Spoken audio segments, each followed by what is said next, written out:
Hello everyone, ఎలా ఉన్నారు? మీరందరూ బాగున్నారు అనుకుంటున్నాను. నేనైతే చాలా చాలా చాలా హ్యాపీ. ముందుగా మన ఛానల్ని ఎవరైతే చూస్తున్నారో వెంటనే సబ్స్క్రైబ్ చేసుకోండి, అలాగే లైక్ చేయండి, షేర్ చేయండి. ఇదేంటని చూస్తున్నారా? ఉసిరికాయ పచ్చడి గాయస్. ఉసిరికాయ పచ్చడి పట్టిందమ్మ, టేస్ట్ అయితే అద్దరిపోయింది.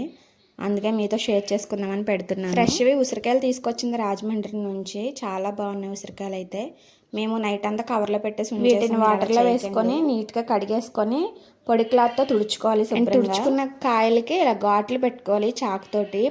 పైనే పెట్టుకోవాలి, లోపలికంటే పెట్టకూడదు. ఎందుకంటే ఇవి వేగుతాయి కదా, సో ముక్కలు అనేవి విడిపోతాయి. కాయల్లా ఉంటుంది బాగుంది. ఇలా ఉసిరికాయలకి ఘాట్లు పెట్టేసుకున్న తర్వాత ఒక 1 అవర్ పాటు ఎండలో పెట్టేసుకోవాలి. ఎండలో కాకపోయినా ఫ్యాన్ గాలిలో పెట్టుకోండి. లోపలికంటే ఘాట్లు అనేవి పెట్టకండి, ఎందుకంటే అవి ముక్కల కింద విడిపోతాయి వేపేటప్పుడు. సో పైకి అలా ఎండలో అయితే ఒక 1 అవర్ సరిపోతుంది. ఫ్యాన్ గాలిలో అయితే ఒక 2 అవర్స్ పెట్టుకోండి సరిపోతుంది కదా. బాగా ఆరిపోయాయి. ఒక కడాయి తీసుకొని దాంట్లోకి ఆయిల్ పోసుకోవాలి.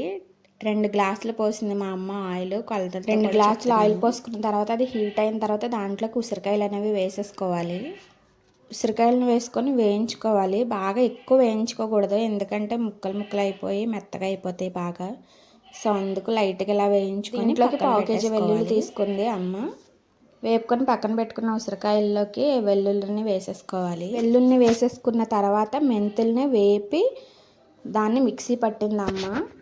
ఆ పొడిని కూడా దీంట్లో వేసేసుకోవాలి. ఒక 1/2 కప్పు వేసుకుంటే సరిపోతుంది, ఎందుకంటే మెంతులు చేదు వస్తాయి కదా. సో అందుకని తక్కువ వేసుకోవాలి మెంతి పొడి అనేది. తర్వాత 1/2 కేజీ సాల్ట్ని కూడా దాంట్లోకి వేసేసుకోవాలి. అండ్ దాంట్లోకి తర్వాత 1/2 కేజీ కారం వేసుకోవాలి. 1/2 కేజీ అంటే అమ్మ 3 గ్లాసెస్ వేసింది దాంట్లోకి. ఆ కారం ముక్కలకి పట్టేలాగా కొంచెం బాగా కలుపుకోవాలి వాటిని. ఉసిరికాయ ముక్కలకి పట్టే వరకు బాగా కలిపేసుకుంటే ఆ సాల్ట్ కారం అనేది ఉసిరికాయలకి పడుతుంది అనమాట. చూస్తున్నారు కదా, ఇలా నెమ్మదిగా కలిపేసుకోవాలి మొత్తం ఉసిరికాయలన్నిటినీ. కలిపేసుకున్న తర్వాత దీంట్లోకి ఒక గ్లాస్తో ఆయిల్ అనేది పోసుకోవాలి పైన. దీనికి ఆయిల్ ఎక్కువే పడుతుంది, పచ్చడి కదా, సో ఆయిల్ ఎక్కువగా ఉంటేనే బాగుంటుంది.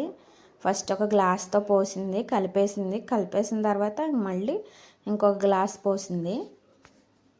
మొత్తం దీనికి 1.5 కేజీ ఆయిల్ పట్టిందనమాట.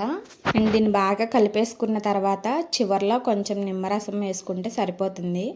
చింతపండు వేస్తారు, చింతపండు కన్నా నిమ్మరసం వేసుకుంటే టేస్ట్ బాగుంటుంది. పచ్చడి కూడా చాలా బాగా కనిపిస్తుంది. చింతపండుతో అయితే మేము ఎప్పుడూ ట్రై చేయలేదు, ఇలా లెమన్ తోటే ట్రై చేసాము. ఇంకా లెమన్ జ్యూస్ని కూడా వేసేసుకొని బాగా కలిపేసుకొని స్టోర్ చేసుకుంటే 3 మంత్స్ వరకు ఉంటుంది. మేమైతే ఇలా ఒక ప్లాస్టిక్ డబ్బా తీసుకొని దాంట్లోకి అడుగున కొంచెం ఆయిల్ పోసింది. ఆ ఆయిల్ మొత్తం డబ్బాలో వేసేసుకున్న తర్వాత ఈ కలిపి పెట్టుకున్న పచ్చడిని కూడా దాంట్లోకి వేసేసింది. అంతే, మన ఉసిరికాయ పచ్చడి రెడీ.